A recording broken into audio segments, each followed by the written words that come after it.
Hi, I'm Jim Stroud, and this is my podcast.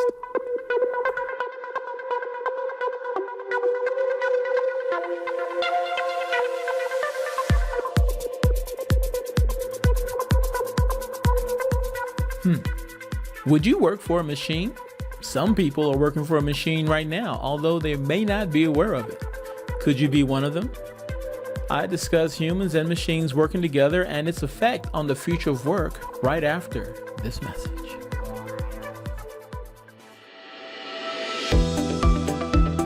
I have a question for talent acquisition managers. How many jobs do you advertise a year? 100, 500, 10,000 or more? If so, let me give you a tip on how to maximize your job advertising budget. And that tip, is ClickIQ. ClickIQ's automated job advertising platform manages, tracks, and optimizes the performance of your job advertising in real time, focusing your money where it's needed most to reach both active and passive job seekers across Indeed, Google, Facebook, Instagram, and an extensive network of job boards. So, talent acquisition managers, if you want to make sure you are getting the most value out of your job advertising budget, I highly suggest you check out ClickIQ online at www.clickiq.us. That's www.clickiq.us. Or you can email me directly. My email is jim@clickiq.us. That's right. I was so impressed by the technology behind ClickIQ that I joined the company. I think you will be impressed as well. Again, on the web, www.clickiq.us, or email me directly, jim@clickiq.us. You'll be glad you did. Do you know what algorithmic management is?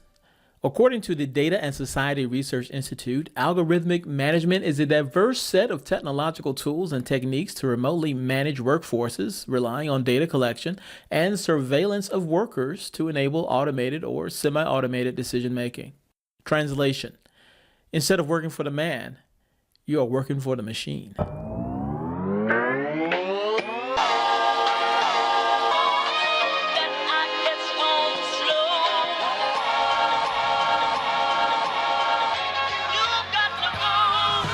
Services like Uber and Lyft exert what some call continuous self-surveillance through data collection of drivers' behaviors, which is fed into automated performance reports.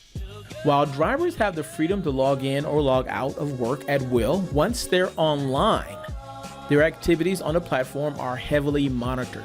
For instance, drivers' movements are tracked using GPS location, and other behaviors such as acceleration, working hours, and braking habits are monitored through their phones. All of that data is not only used to evaluate drivers, but also to influence their behavior. For example, Uber's surge pricing system. At certain times, in certain locations, both riders and drivers receive notification that rides will be provided at higher rates, thus nudging more drivers to be available in a high-demand location. Such a system reveals how algorithms can cause disaggregated workforces, supposedly independent and flexible, to behave in ways that are good for the company as a whole.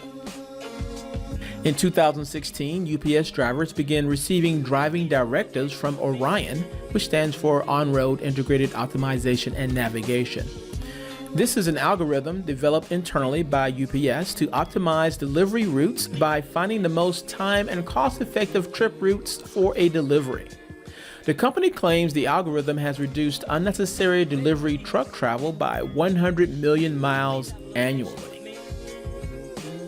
Percolata is a company that installs sensors in shops that measure the volume and type of customers flowing in and out, combines that with data on the amount of sales per employee, and calculates what it describes as the true productivity of a shop worker, a measure it calls shopper yield, or sales divided by traffic. Percolata then gives management a list of employees ranked from lowest to highest by shopper yield. Its algorithm builds profiles on each employee. Things like, when do they perform well? When do they perform badly? It learns whether some people do better when paired with certain colleagues and worse when paired with others. It uses weather, online traffic, and other signals to forecast customer traffic in advance. Then it creates a schedule with the optimal mix of workers to maximize sales for every 15-minute slot of the day. Managers press a button and the schedule publishes to employees' personal smartphones. People with the highest shopper yields are usually given more hours.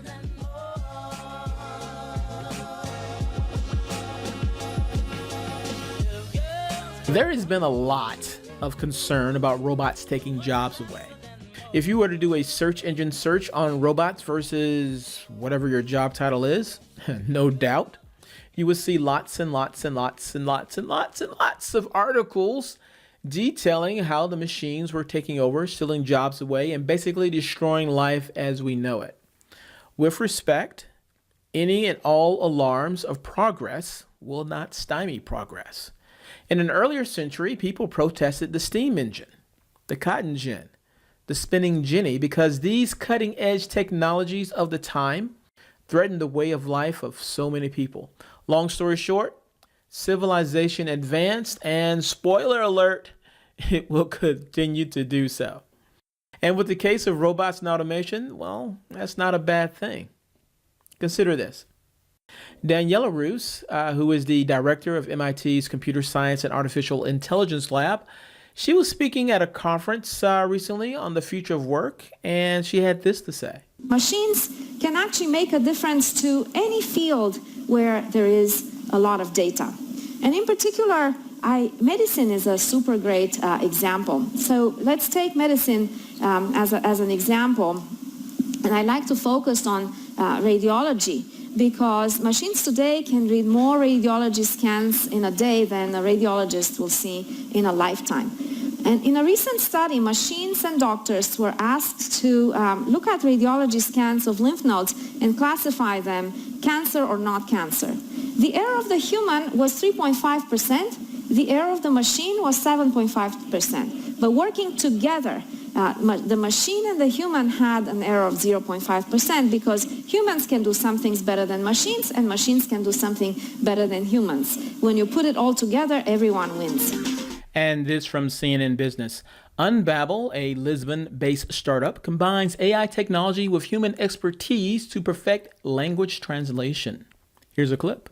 The solutions that you had until now is, on one hand, machine translation, so Google Translate, which serves a purpose, but the quality is not there. On the other hand, you have professional translators, which are focused on kind of the high-end market, but there's not nearly enough to enable this kind of seamless communication. And so we started thinking, well, what if we combine both, right? What if we took what's the best thing of technology and what's the best things of humans, and just, used humans to improve what we get out of a machine translation engine.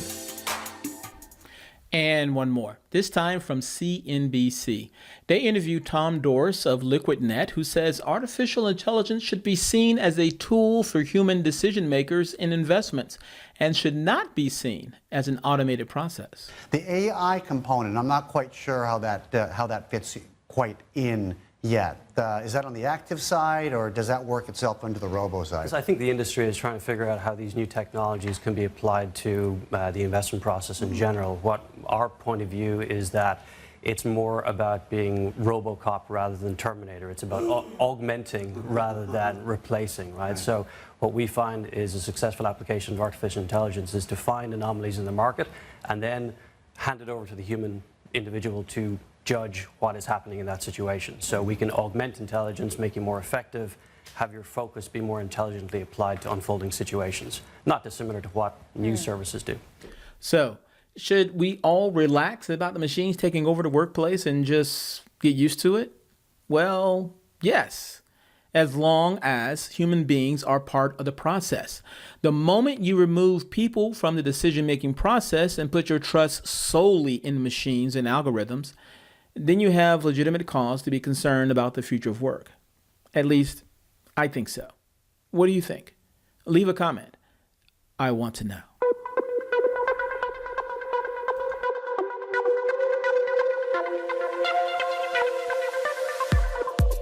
If you love what you heard, hate what you heard, or don't know what you just heard, I want to know about it. You can leave a comment concerning this podcast on my website at www.jimstroud.com. In addition to finding source material and related information for this podcast episode, you'll find other goodies that I hope will make you smile. And if you have not already, please subscribe to my website. Your continued support keeps this podcast train chugging down the track.